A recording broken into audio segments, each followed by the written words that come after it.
Hey there, it's Mike Langford. Welcome to another special episode of the Augmented Advisor Podcast, recorded live from RIA Summit 2022 in Boston, Massachusetts.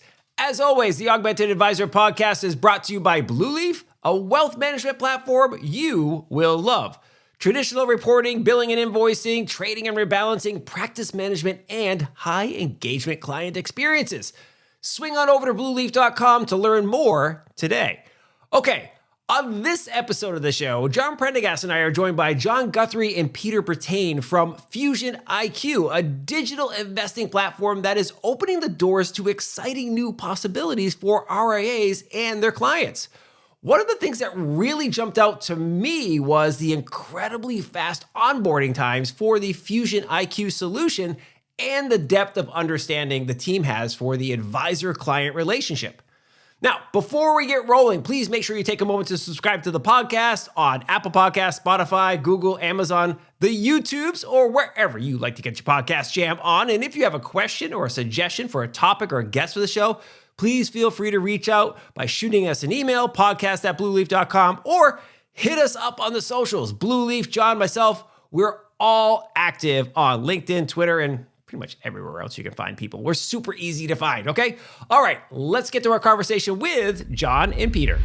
Well, John, Peter from FusionIQ, welcome to the Augmented Advisor Podcast, live or recorded if you're watching this, from the 2022 RIA Summit. Great to see you guys. Yeah, Great to be here. Thank you very much for having us. Fantastic to have you both on. And I think there's a lot to talk about. You're kind of in this sweet spot of excitement that's been going on the last decade or more around digital investing and those sort of automation and intelligent solutions. Wonder if you could walk us through sort of the creation story of FusionIQ. You know, how'd you get the idea? What'd you see in the marketplace?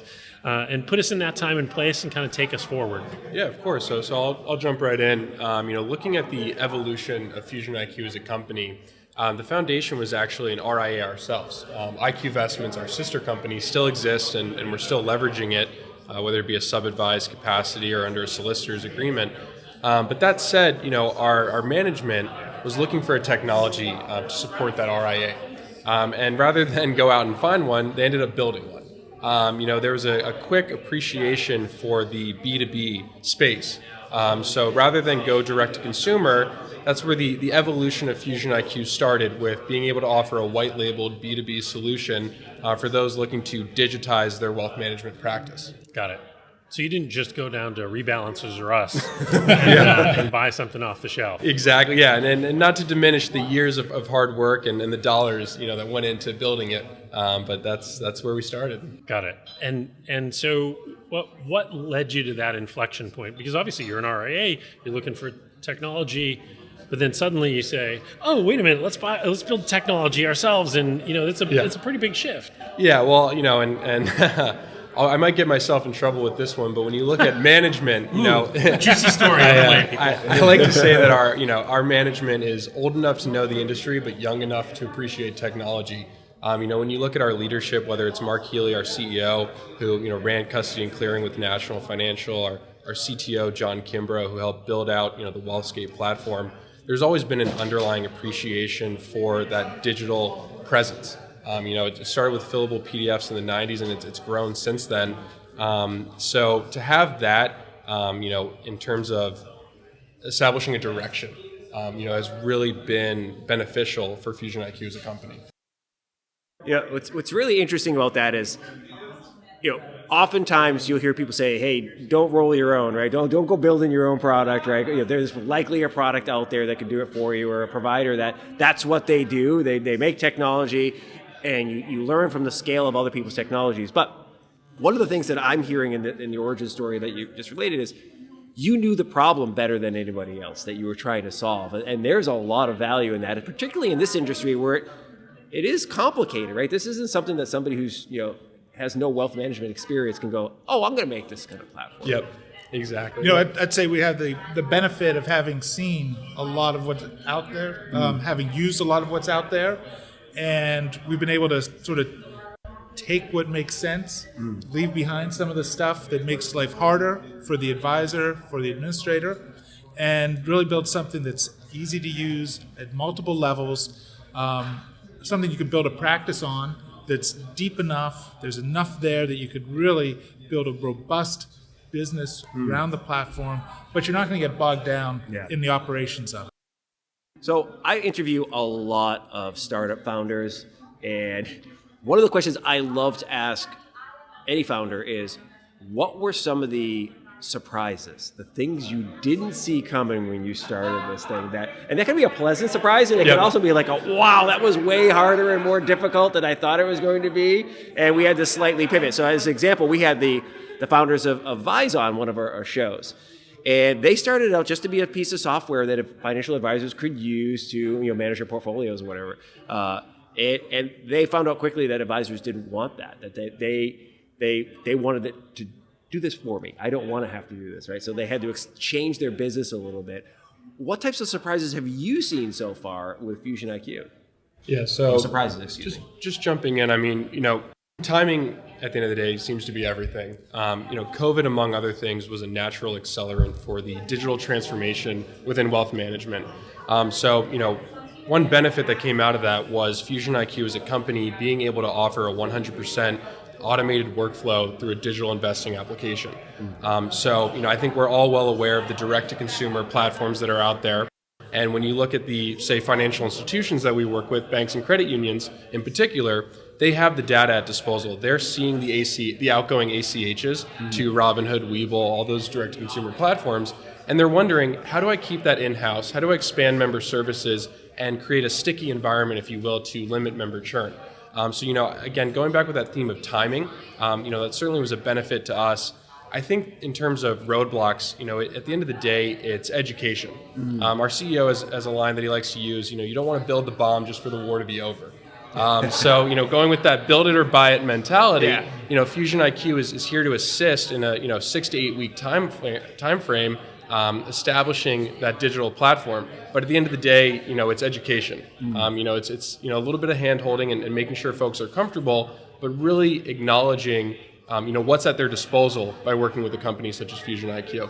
And I'd say the other piece that it's not a surprise. I think we knew it, but it's something that's important to us. Is we started off on digital, which means digital custodians, and we're on digital custodians. We work great on digital custodians, but as we expand, we realize advisors they might want to switch technology, they might want our services, but they don't want to repaper their whole business. So we're expanding our custodians. We're going to be it Fidelity, Interactive Brokers.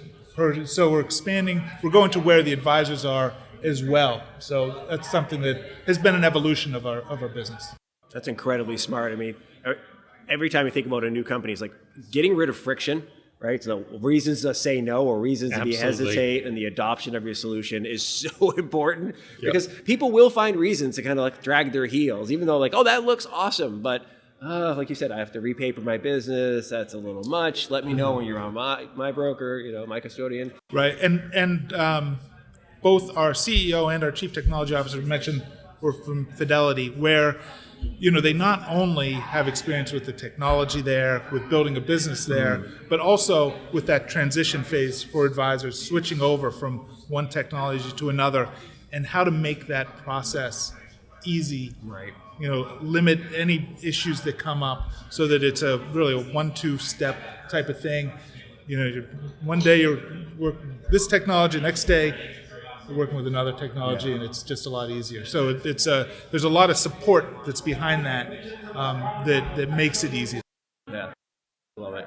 So we're at the the RIA Summit 2022. It really focused on breakaways and new advisors and equipping them to do the best work they can for clients. And when you think about that context, what is it about FusionIQ that stands out for you that can really make a difference to their business, especially as compared to there are other platforms, right?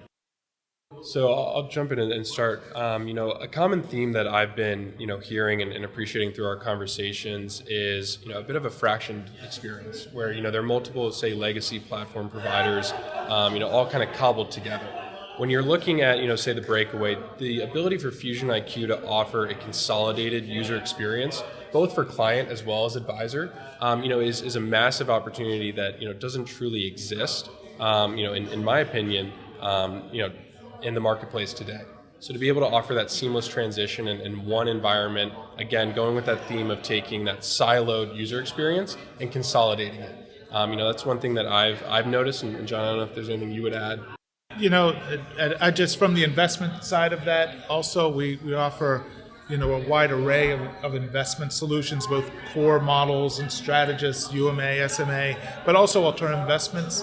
And we have deep investment experience in all of those product lines. So, I think that that ability to move onto a platform that's curated, that's thoughtful, where you feel comfortable with what's available and using it, and at the same time, we're a service model. So if you have investments that you want to use, we'll work with you to get them up and running. If you're a rep as PM person who doesn't want to use a curated list of strategists, our technology supports that business just as well as it supports the strategist business. And those two things in particular seem like pretty big differentiators, right? I mean, you said it quite subtly, but the idea that you can mix in alts in these kinds of environments, you look at a lot of other platforms, that is so not true.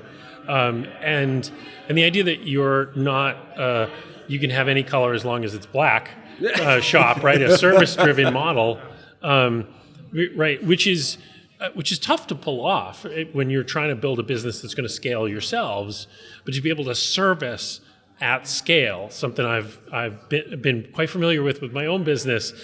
We have that same point of view, and it's hard. It's very hard. So compliments. It does start with great technology, right? Because the better the technology, the easier it is to provide the service underneath it, right?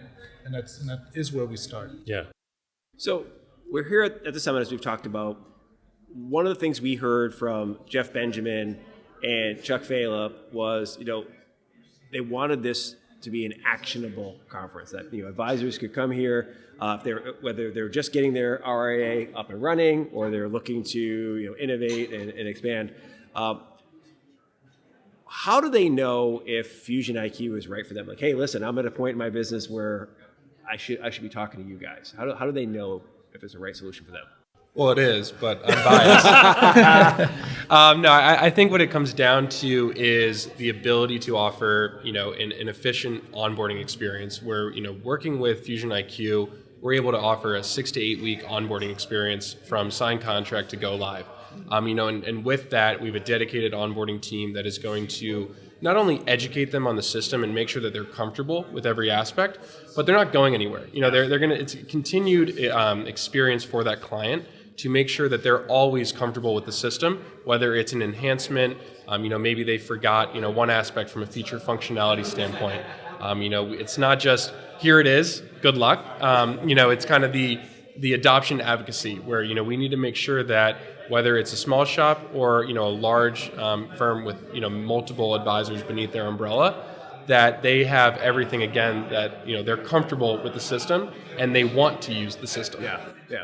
Fantastic. Well, this has been awesome. I really appreciate you guys coming down from your table, which is not too far from where we're at. Indeed. By the way, you strategically positioned your table. I heard you telling the lady, like, hey, listen, you're going to have to go past this because you can't get to the restrooms without getting past the table. We're well positioned by the restroom. Smart move. Well, thank you very much, John. Thank you. Peter, wonderful having you on. Thank you very much. Thank you, guys. It's a pleasure. Thank you. Awesome. Thank you very much for listening to and/or watching this episode of the Augmented Advisor podcast. It was fantastic to have you with us. I hope you enjoyed this show as much as we did. Huge thanks to John Guthery and Peter Brittain from FusionIQ for joining us. It's always exciting to have innovators on the show who are really pushing our industry forward. Awesome stuff. Now, as I mentioned at the top of the show, please make sure you subscribe to the podcast on your favorite podcast platform and do us a favor. Make sure you give this episode of the Augmented Advisor a share on the socials, right? If you're on LinkedIn, you're seeing this, click that little share button. Make sure you like, comment. We want to hear from you and be engaged. But most importantly, chances are if you like this episode of the show and found it interesting, someone in your network is likely to do so as well. So make sure you share this podcast. All right. Okay, that's all I have for you today. Please make sure you're staying safe and be nice to each other. We'll see you next time on the Augmented Advisor podcast. See ya. Bye.